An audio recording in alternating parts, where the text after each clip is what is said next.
Hello everyone, मैं Veenu Verma Excel in Education channel में आप सभी का स्वागत करती हूं। फ्रेंड्स, हम यहां पर तैयारी करते हैं यूजीसी नेट की और इसी तैयारी से आपके सेट के एग्जाम की हो जाती है।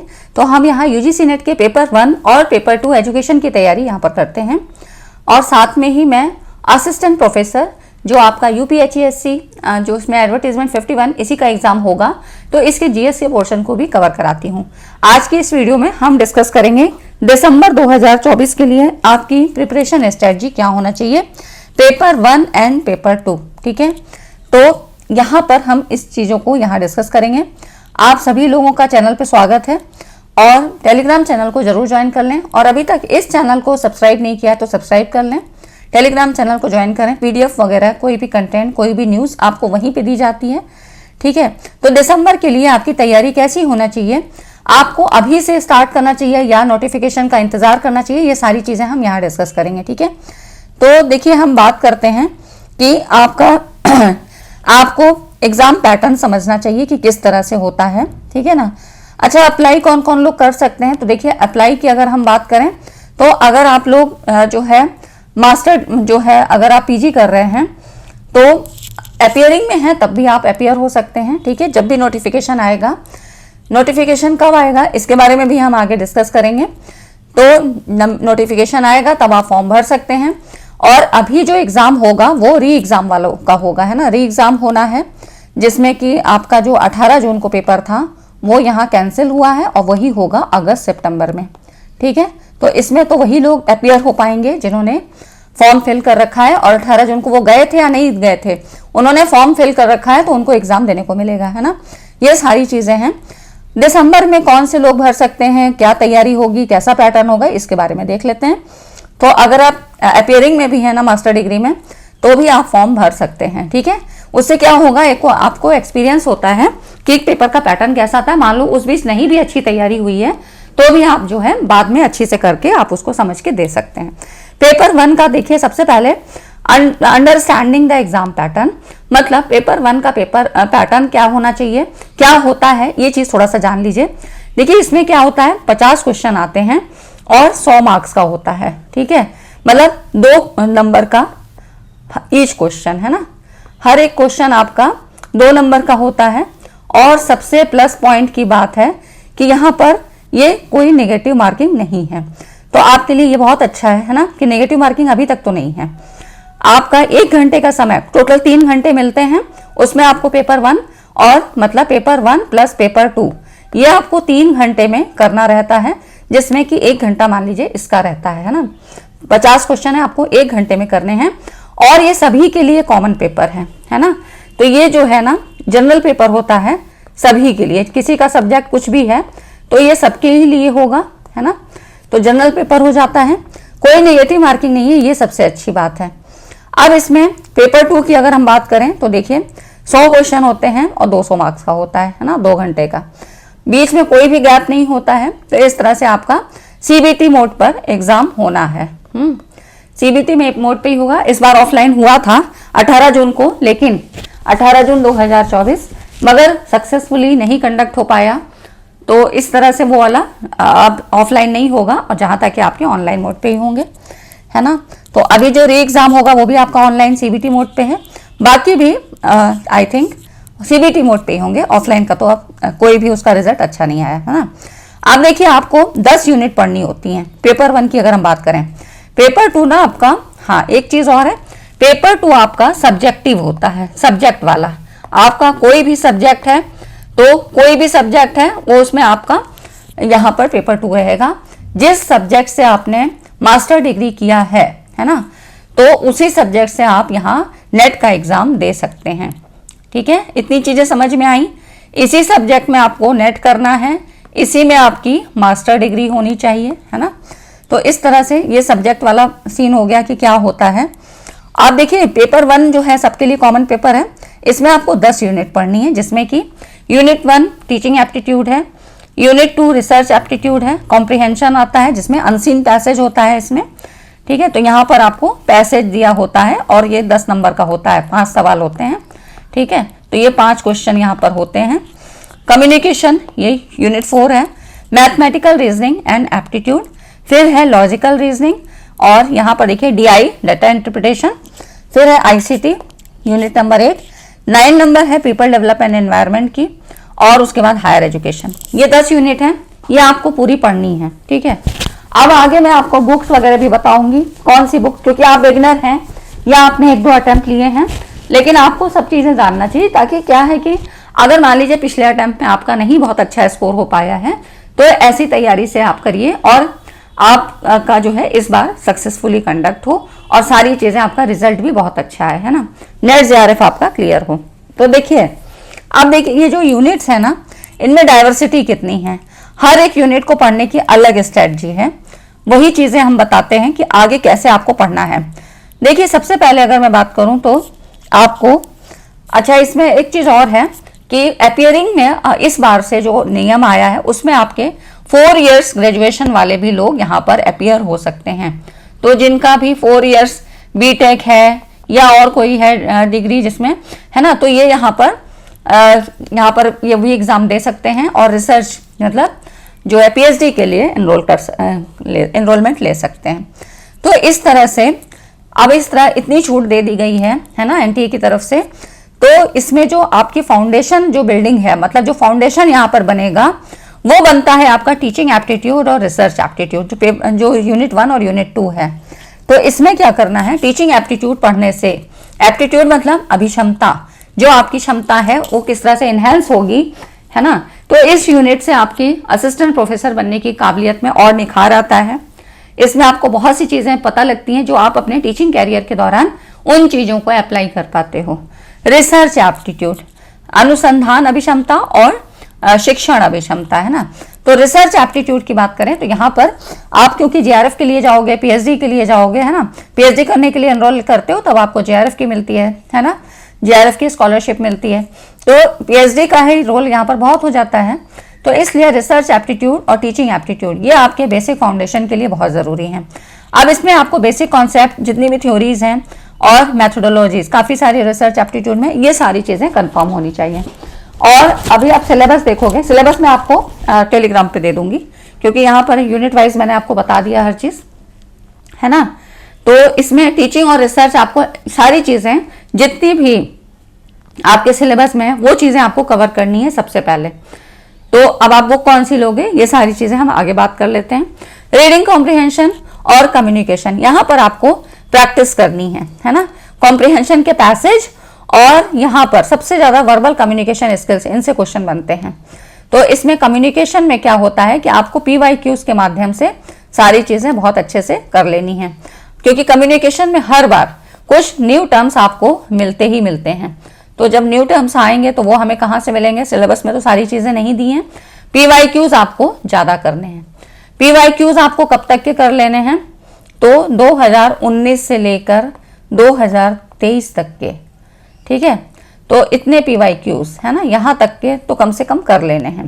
2023 में 3 बार आपका एग्जाम हुआ था, ठीक है। तो यहाँ पर मैथमेटिकल रीजनिंग और एप्टीट्यूड, इसको हमें कवर करने के लिए सबसे ज़्यादा कॉन्सेप्ट जो है मैथ्स के कॉन्सेप्ट करने हैं और प्रैक्टिस करनी है। जितनी ज़्यादा प्रैक्टिस करेंगे न्यूमेरिकल प्रॉब्लम की, तो आपकी क्या है, कैलकुलेशन स्ट्रांग होती है, ठीक है। तो इसके लिए आपको प्रैक्टिस बहुत करनी है, वहाँ पर इतना टाइम नहीं होता है, तो इसलिए कैलकुलेशन बहुत स्ट्रांग होनी चाहिए। अब लॉजिकल रीजनिंग जो ये यूनिट है, इसमें आपको various types of reasoning question यहाँ पर मिलते हैं जो आप PYQs के माध्यम से कर सकते हो, है ना। DI, देखिए इन सब के बारे में थोड़ा सा बेसिक कॉन्सेप्ट मैं बता रही हूँ कि किस तरह से आपको पढ़ना है, क्या क्या चीज़ें आपको पढ़ने को मिलेंगी। ICT की बात करें तो यहाँ पर जितने भी कंप्यूटर्स की बेसिक इंफॉर्मेशन और इंटरनेट के बारे में, है ना। और अभी जो सबसे ज़्यादा पूछा जा रहा है ICT टूल्स के बारे में, ठीक है, क्योंकि ICT जो इंफॉर्मेशन कम्युनिकेशन टेक्नोलॉजी है या कम्युनिकेशन, है ना। अब इसमें जो है जो भी क्वेश्चन अब बन रहे हैं, जो लेटेस्ट पैटर्न है, उसमें क्या होता है, जो लेटेस्ट पैटर्न की अगर हम बात करें तो यहाँ पर जो भी क्वेश्चन बन रहे हैं ना, ICT प्लस टीचिंग या कम्युनिकेशन, है ना, प्लस टीचिंग, ये इंटीग्रेट करके बन रहे हैं, ठीक है। तो इस तरह से आपको ऐसी तैयारी करनी है कि कौन से टूल्स आपको टीचिंग में आप यूज़ कर सकते हो, अपने क्लासरूम टीचिंग के दौरान कौन से यूज़ करोगे, अगर स्लाइड्स बनाती हैं, प्रेजेंटेशन तैयार करनी है, कौन से टूल्स बनाओगे, टीचर्स के लिए कौन से टूल्स इंपॉर्टेंट हैं, स्टूडेंट्स के लिए कौन से टूल्स हैं, ये सारी चीजें आप आईसीटी में पढ़ते हो, है ना। तो टीचिंग और आईसीटी को मर्ज करके सवाल इंटीग्रेट करके पूछे जा रहे हैं। तो जब आप पीवाईक्यूज करोगे तो ये चीजें आपको समझ में आएंगी। तो कंप्यूटर्स का जितना बेसिक इंफॉर्मेशन है ना, ये सारी चीजें आपको पता होनी चाहिए। और कुछ आपके इसमें ही इनिशिएटिव्स भी आते हैं, चाहे वो हायर एजुकेशन में हो या आईसीटी। पीपल डेवलपमेंट एनवायरनमेंट जो अगली यूनिट है ना 9th नंबर की, इसमें आपको करंट से रिलेटेड चीजें भी पूछी जाती हैं। तो यहाँ पर आपको करंट वाले सवाल भी पढ़ने हैं, ठीक है। तो ये यहाँ पर करंट के सवाल और एनवायरमेंटल इश्यूज जितने प्रोटोकॉल्स हैं, पॉलिसीज कौन कौन सी हैं, और डेवलपमेंट प्रोसेसेस जिसमें आपको जो करंट से रिलेटेड चीजें हैं, प्लस एसडीजी, एमडीजी, है ना, सस्टेनेबल डेवलपमेंट गोल, ये सारी चीजें आपको यहाँ पर पढ़नी है। और सबका एक वो बताऊंगी मैं सोर्स की आपको कहाँ से ये सारी चीजें मिलेंगी, है ना। हायर एजुकेशन की बात करें तो इसमें आपको जो स्ट्रक्चर है, गवर्नेंस है ना, सुशासन जिसको बोलते हैं, और जो pre and post independence of जो है इंडिया का एजुकेशन सिस्टम क्या था, इसमें ये चीजें पढ़नी है। तो अगर आपके पास बुक्स जो आपका सब्जेक्ट है, जैसे कि एजुकेशन वालों के लिए काफी सारी चीजें वो ग्रेजुएशन और पीजी में पढ़ के आते हैं, वो बुक्स आपके पास होंगी। तो सब्जेक्ट वाली पढ़ाई तो आप अपने बुक से पढ़ेंगे, जो टेक्स्ट बुक है आपकी उनसे पढ़ेंगे, और इनमें से बहुत सारा कॉन्सेप्ट आपको वहां से भी क्लियर हो जाएगा, है ना। जब आप देखोगे सिलेबस, आप देखोगे, मैं आपको टेलीग्राम पे दे दूंगी। तो अब आपको करना क्या है, सबसे ज्यादा प्रैक्टिस करनी है और रिवीजन करना है। आप अगर अभी से शुरू कर देते हो तो 4 महीने आपके पास है ना। यहाँ पर जुलाई को अगर हम जाने दें तब भी अगस्त, सितंबर, अक्टूबर, नवंबर 4 महीने आपके पास हैं, जिसमें आपकी अच्छी तैयारी हो जाएगी। तो आप पीवाईक्यूज की प्रैक्टिस करिए, सबसे पहले यूनिट को पढ़िए, पीवाईक्यूज की प्रैक्टिस करें, मॉक टेस्ट दीजिए, है ना, और रिवीजन सबसे ज्यादा करिए। उससे आपको अपने वीक एरियाज पता होंगे और आप उन पे काम कर सकते हो। करंट अफेयर्स यहाँ जरूर पूछे जाते हैं, जिसमें कि हायर एजुकेशन, आईसीटी और आपके जो है पीपल एंड एनवायरनमेंट, है ना। तो यहाँ पे 3 यूनिट से और रिसर्च, कभी कभी रिसर्च से भी सवाल पूछे जाते हैं। तो यहाँ पर इसमें आपके करंट अफेयर्स, इसको अपडेट रखना पड़ेगा। करंट अफेयर्स का जो भी पोर्शन है ये आपको कवर करना चाहिए, ठीक है। आप कहोगे आप कि हम पढ़ें कहाँ से, तो इसके लिए आप देखो ये बुक्स हैं, बुक में आप यहाँ देख लो कौन कौन सी बुक्स हैं। ट्रू मैन की बुक आती है, जनरल पेपर 1 के लिए है।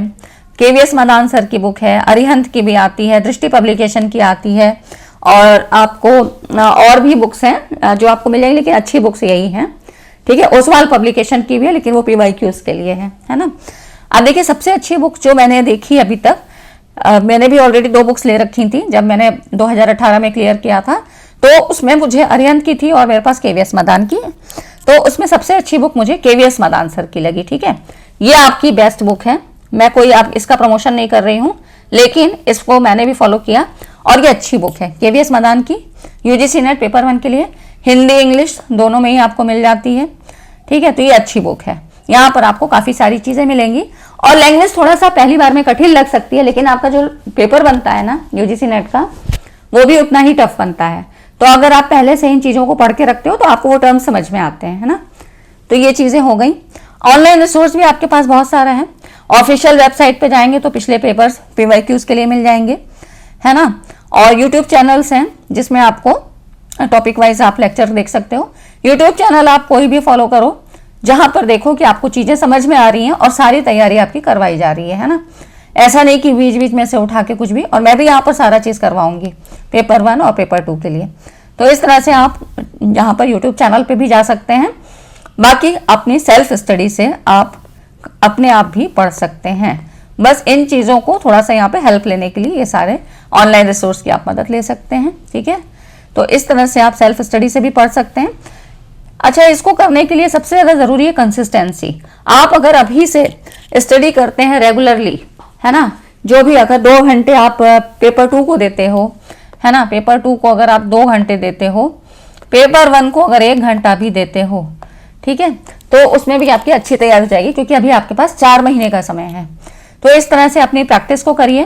पीवाईक्यूज की ज्यादा प्रैक्टिस करिए, क्योंकि आपको 2018 से लेके 2023, ठीक है, 2018 में, मतलब जुलाई के बाद जो है आपका सिलेबस चेंज हुआ था। तो इसमें आप मान लो कि 2019 से लेके 2023 तक तो काफ़ी सारी चीज़ें आपको यहाँ पर PYQs में हर बार 10-15 सेट मिलते हैं आपको, है ना, क्योंकि अब तक CBT मोड पे ही हो रहा था। इस बार 18 जून को ही ऑफलाइन हुआ है, लेकिन वो भी नहीं सक्सेसफुल रहा। तो इस तरह से आपको काफ़ी सारे सेट मिल जाते हैं जिसमें आपको PYQs के माध्यम से, PYQs भी आप कैसे करोगे, तो PYQs को प्रैक्टिस करने के लिए आप क्वेश्चन को करिए और उसके कॉन्सेप्ट को समझिए।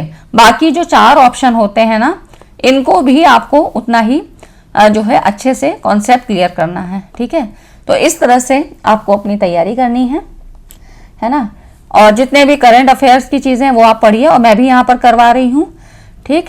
तो इस तरह से कोई भी टॉपिक आपको नहीं समझ में आता है तो आप अपने ग्रुप में यहाँ डिस्कस कर सकते हैं। कोई आपका ग्रुप है, आपके फ्रेंड सर्कल में कोई दे रहा है, या आप अपने जो भी एजुकेटर हैं, जो भी मेंटोर हैं, उनसे आप यहाँ पर अपनी प्रॉब्लम भी पूछ सकते हो, क्वेरीज पूछ सकते हो। देखिए, नोटिफिकेशन की बात करें दिसंबर 2024 के लिए, तो अक्टूबर लास्ट वीक में, मतलब एग्जाम के 1 महीने पहले आपके नोटिफिकेशन आ जाते हैं। उसमें आप फॉर्म भर सकते हो और उसके बाद आपके जो है फॉर्म फिलिंग 1 महीना तक चलती है। फिर उसी में करेक्शन के लिए भी आ जाता है, और तब जाके आपको एग्ज़ाम का जो है एग्ज़ाम देने को मिलेगा। तो इस तरह से, इस तैयारी से आप अपनी जो है स्ट्रैटेजी को बनाइए और यहाँ पर फॉलो करिए, ठीक है। तो आज की वीडियो कैसी लगी? अच्छी लगी तो लाइक एंड शेयर करिएगा।